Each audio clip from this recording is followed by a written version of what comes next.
Thanks, Jake. Pep, that turned into a test in the second half, but you found all the answers. About second half of the game? The whole thing? Well deserved. So fantastic game. So we suffered after we conceded a goal, the first shot in target they had. So it's so difficult to play against them. They concede few and they wait the speed they have up front, and all opponents knows it. But we were fantastic. So we play really well in our control. After 1-1, we suffered 5 minutes. But we overcome that situation and we create a lot of chances at the end, and yeah, well deserved. You mentioned total control. I mean, you dominated the first half. I suppose the concern is you just got the one goal from that. That keeps them in the game. The second half we start really well as well. So I would say we create more chances in 5, 10, 15 minutes. And after we lost 2 balls because we want to attack too quick. So sometimes we want to do the situations too quick. You need more process, as much passes and more calm, more chances we have. And when against this team you open the game, nothing to do. And it happened 5, 10 minutes, but the rest was brilliant. The records go on, 21 wins in a row, 28 unbeaten. You match your own club record. I mean, it's a remarkable achievement, isn't it? Man United. That's your concentration. Right Man now. United is the only care. We're going to buy the records and everything we've done in the league when will be over. So Man United. But the kind of performance that you showed tonight, that late burst to seal the game, that's the kind of form that you expect from champions-elect? The champions is, I said yesterday in the press conference, the Liverpool. So the crown belongs to them. We are in the best position right now to take them out, to take it out, and we are going to try. But they are the champions, so. And we want to win it for next season, the final season. But that is only reality, and that's why you need, 33 points to play. We have 15 points today. Tomorrow our opponent is going to play, but now it's 1 or 2 days off, rest for everyone, especially mentally, because we didn't have much time, and prepare the United at home. Thank you very much, Pep. You're very welcome. You know what, I like that in Manchester United. The champions are Liverpool. And even in the interview, he's talking about the few moments that they weren't perfect this evening. But that is the mentality that sends you 15 points clear of the Premier League. Yeah, of course it is. He's a winner. He's been in this position before. He knows not to be complacent. He's talking about there he wanted more passes. I'm not sure how many more passes he wanted, but we saw quite a few. Just more. But listen, he's relentless, and that's why he's where he is, and that's why City are where they are, because they've got a manager who won't be complacent, who will take the next game, and there'll be points in that game, and we saw some unbelievable play, but there'll be points in that game that he'll sit down with players and he'll tell them where they can improve, and that's why they are where they are. It just feels like it's all coming together at the right time. And if we have a look at the fixtures, there's something else that not many people have spoken about. There's something really special that Manchester City can do. They can be the first Premier League side ever to consecutively beat every single other Premier League team in a single season. If they win their next 5 games, they will have done that. Everyone will have been beaten in a row without stopping. I mean, that's it then. That's it. Yeah, and it'll be a great achievement, but I'm sure Pep will be installing this message into the team that if they don't win the league or the League Cup or the FA Cup or the Champions League, it'll mean for nothing. The records are great in terms of wins, but they want trophies. Players will be judged on trophies. He'll be judged on trophies. And we won't look back on his season and say, this was the season when we won 20, 26, 27 games, but we didn't win as much as we would have liked. So I'm sure that'll be the message for the end of the season. He's in a really nice position, though, isn't he, where he can now, with a really sizable squad, he can prioritise the Champions League and then the FA Cup, and he can focus on the League Cup final. And in the Premier League, almost get to the point now where he just lets players rest their legs a bit. Well, like you say, I mean, we Foden, how good's he been this season? The last couple of games, he hasn't started. He hasn't had a minute, I don't think. And they can rotate, and whoever comes in seems to be doing the job. So that'll keep them fresh to fight on all fronts. And the Champions League's one, that's the one that they haven't won under Guardiola. And I think that's let's be honest, the league's sewn up. The Champions League is the one they'll want and one they'll focus on now. It's not a bad bench tonight, was it? Just looking at that, it's pretty good. Again, the squad they've assembled over the last 3 seasons is unreal and unquestioned one of the best in the Premier League and in Europe. But like Peter said then, it's rotation. It's the key. And when you're playing Champions League games or you're playing a Premier League game or a League Cup final, there's no disappointment fixture that you're going to play in. So it's great all round. A season like this, though, that is unrelenting as this and as unforgiving as this, this is where that squad really comes to the fore. It's no surprise, is it? Yeah.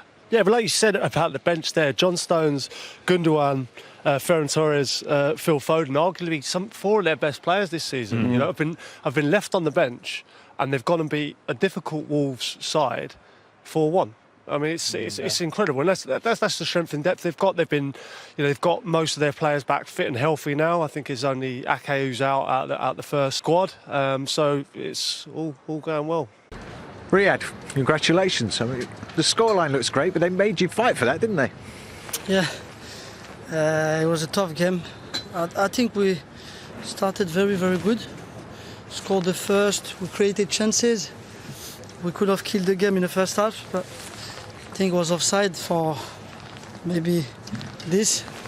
Second half was a bit more difficult. They pressed higher. But we still created chances. We could have scored. They managed to score the 1-1, and then we finished very good. We never gave up. Keep going. Keep pressing. Keep creating chances until we scored. Yeah, the first half you in complete control, nearly 80% possession, but just the one goal to show for it. That was the danger coming out second half, wasn't it? I know. That's what I mean. Yeah. Sometimes you can have the ball for even 95%, but you have to kill the game, and we didn't do it in the first half, and you always leave like a chance for the opponent to come back in the second half. Yeah. But when you were presented with those questions, you found plenty of answers. 4 goals, and that's fantastic. Yeah, very great. The last 10 minutes was so good. We scored, and we finished the game. We're very happy. We keep going. 4 trophies still in view, and your manager has been talking about no complacency in this team. If there's any complacency in the players, then they may lose their place. No, we compete very good with each other. It's the only way to improve the level of the team and the squad. But trophies, like I said and everyone said, we have to play game by game and see what happens, because the next game is United, the derby. We need to stay focused to try to win this game. The quality in the squad is shown by the fact that you can change 5, 6, 7 players and still play at the same level.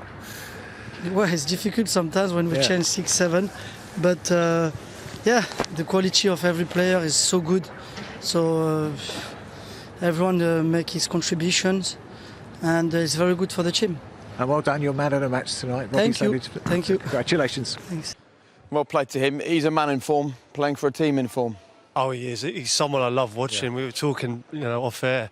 Just love watching him play. He's like an eel in a tub of Vaseline. You can't get near him. He drops his shoulder one way, the other. He chops back. It's a delight to watch. It was great because in the first half he was doing a lot of his work down here in front of us, and I could see you two with big smiles on your faces. Yeah, as I said, it's just effortless. You're just glad you're standing here, not down there trying to defend. Yeah, not to be one against him anymore. The hips can't operate like that. But yeah, it's so smooth. It's not necessarily that quick, his step overs or his jinks, but they're so smooth and so controlled. It must be hard to defend. Quality player, and he got on the score sheet, and actually when it was 3-1, that's when we all sort of thought, OK, this is the win now for City. Yeah, definitely. But his performance throughout the night, again, his contribution in all the goals, even the one that was disallowed. But this finish here is a cultured one. He just knows, just passes it into the net. He knows the position of the defenders, where the keeper is. But there, so I don't know what he's doing. I don't know what he's thinking to dribble out and recognise that City have been pressing so high and so fast all night. To feel you're going to be dribbling out of there is a little bit naive, but can't take nothing away from that finish. Yeah, there was a couple of goals where they contributed to it. You can't be dribbling out there, especially how Man City were pressing in the first half. They're on you straight away, and losing the ball in that area is obviously a disaster. And then a great finish from Mahrez. Look, from a Premier League perspective, we all know they've got the title sewn up. We'll have a look at the table in a minute. They're now 15 points clear and they're extending their lead. But in terms of players playing well and coming into form about now, it's vital for the FA Cup, for that Champions League. And Gabriel Jesus is one of those players that's suddenly just finding the goals. Yeah, I actually tell you, if you're in the right place at the right time, you more often than not you score. And he gets a lot of credit for his work rate. But here, again, it's another silly decision from Traoré. There's an option there to even pass it after you've been tackled the first time, but he feels the need to continue to dribble. And what would frustrate me the most is that reaction there. That is just left it, and we've seen Raheem in the first half when he lost the ball, his reaction was to get it back. At 1-1 as well. Yeah, they're still in the game, and as I said, he did that a few times, and he's been guilty of that in the past. But again, take nothing away from City. They pressed hard and was patient then in possession, and then Kyle Walker gets in behind and creates a great opportunity. Yeah, and Jesus in the right place at the right time, and that did him world of confidence. I think it's been difficult for him at times. Maybe not been as clinical as as Aguero has, obviously in the past, and being compared to such a great man, it must be difficult. But he works so hard. His movement's good. I thought he had a good game, and he got his 2 goals, so that'll do him the world of good. And then they wrapped it up at the end, the icing on the cake. Yeah, obviously Wolves probably a bit more exposed here, and probably the only error Patricio made all night is not pushing that away from goal. And when you do leave it in the 6-yard box and in the width of your posts, players like Jesus pounce on it and put it into a half-empty net. So a great night for City, another great night for Pep Guardiola. 4 goals for them, 3 points.